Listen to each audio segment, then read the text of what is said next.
जब प्रलय की स्थिति आई और जहां पूरा चराचर समुद्र में डूबने उतराने लगा, उस समय केवल हर और गौरी, भगवान शिव और पार्वती दोनों ने ही जिस संवाद को, जिस वार्तालाप को, जिस चिंतन को स्पष्ट किया, वह सारा विवरण और वर्णन हर गौरीयोपनिषद में उद्धृत है, मुद्रित है, अलंकृत है और विचारणीय है। ये दिन भी, यह युग भी, यह समय भी कुछ ऐसा ही संक्रांति काल का चल रहा है। संक्रांति काल उसको कहते हैं जहां आदमी को कुछ दिखाई नहीं देता, जहां धर्म नहीं होता, जहां विचार नहीं होते, जहां भावनाएं नहीं होती।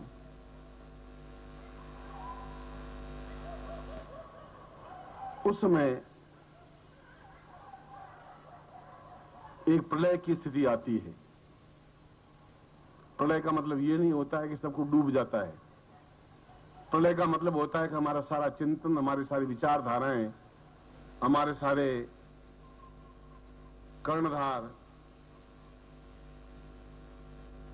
एक अजीब से ऊहापोह में, ये देश, ये राष्ट्र जब चलने लगता है, जब राष्ट्र के सामने एक अंधकार सा छा जाता है, जब राष्ट्र को कुछ दिखाई नहीं देता,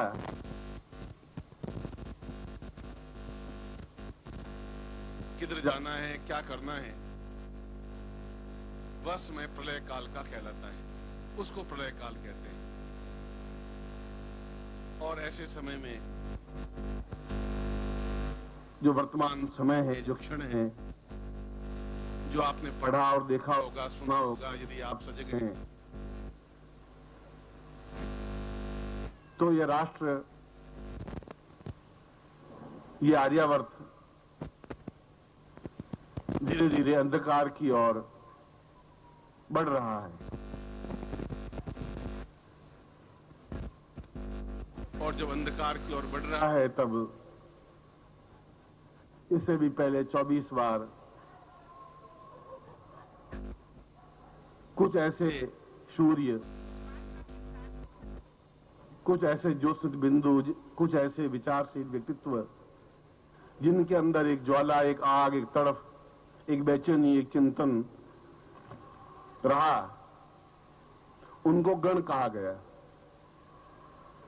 गण का मतलब है गणना योग्य, भीड़ नहीं, लाखों लोग नहीं, हजारों लोग भी नहीं। वे कुछ गण शिवगण कहलाए और उन गणों ने वापिस अंधकार को छांटा उस शिव के दिशा निर्देशन में।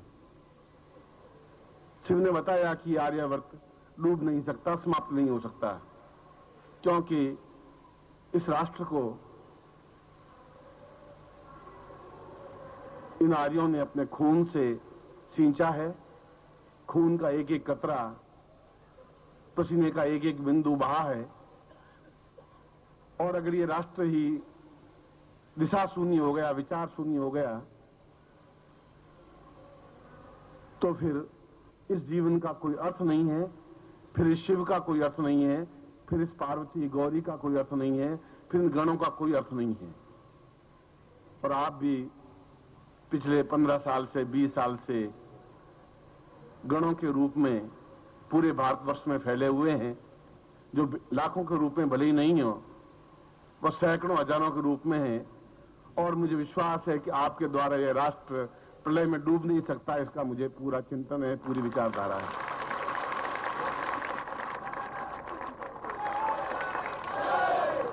जिस प्रांत में हम बैठे हुए हैं, इस प्रांत में पिछले 3-4 दिनों से जो कुछ घटनाक्रम चल रहा है, पिछले साल भर से, 2 साल से जिस प्रकार से हम व्यथित, दुखी और चिंतन हैं, इसलिए चिंतन है कि हम इस देश में जिंदा हैं, इसलिए दुखी हैं, इसलिए इस बातचीत का प्रसंग है कि हम यहां सजग हैं, इसलिए इस बिंदुओं को छू रहे हैं कि हम किंग कर्तव्य विमूढ़ नहीं है, हाथ पर हाथ धरे बैठे हुए नहीं है, भेड़ों की तरह उन लोहे की पेटियों में बक्से में मतपत्र डालने के लिए खड़े नहीं हुए हैं। क्योंकि हमारे सामने जब कोई आदर्श नहीं होगा, कोई चिंतन नहीं होगा, जब राष्ट्र के सामने भी चिंतन नहीं होगा, तब चिंतक पैदा होते हैं, तब गण पैदा होते हैं, तब गण प्रकट होते हैं, तब वे स्पष्ट होते हैं। और उनके सामने एक हरगौर्योपनिषद के श्लोक के माध्यम से जो शिव ने पार्वती को कहा कि पार्वती ने कहा कि सारा देश इस सिंधु नदी के किनारे जो बसा हुआ आर्यावर्त है, और जहां वे प्रवृत्तियां जो राक्षसमयी प्रवृत्तियां कहलाई, वे जब हावी होंगी और हावी हो रही हैं, तब हमारा देश का क्या होगा, क्या चिंतन होगा, क्या विचार होगा, फिर शिवरात्रि का अर्थ क्या होगा, फिर शिव का अर्थ क्या होगा।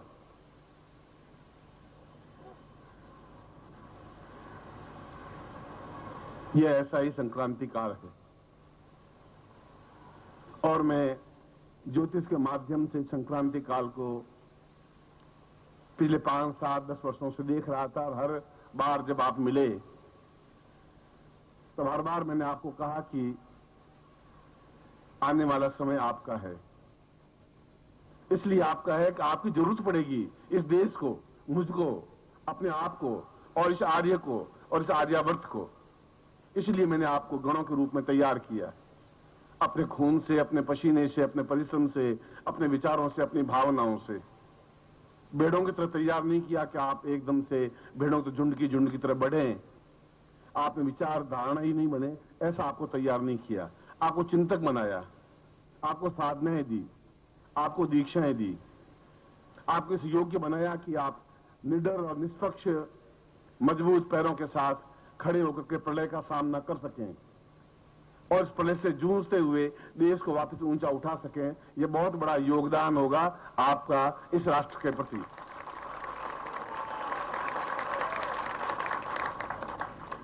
ऐसी कभी स्थिति बनी नहीं।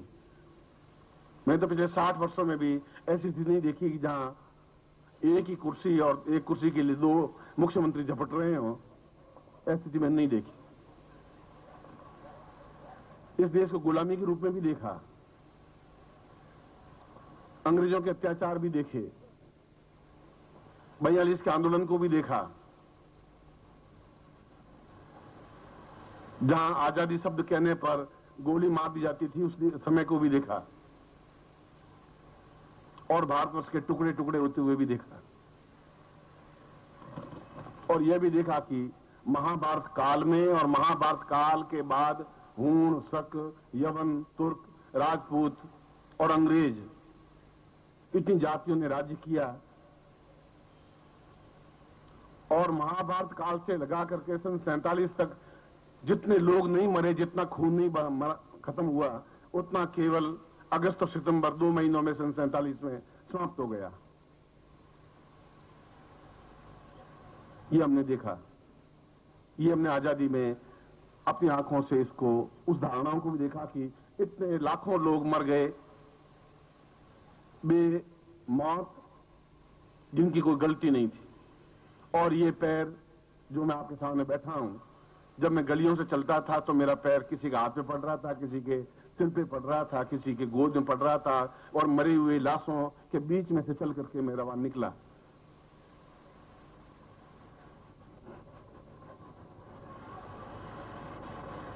वो क्षण भी देखा।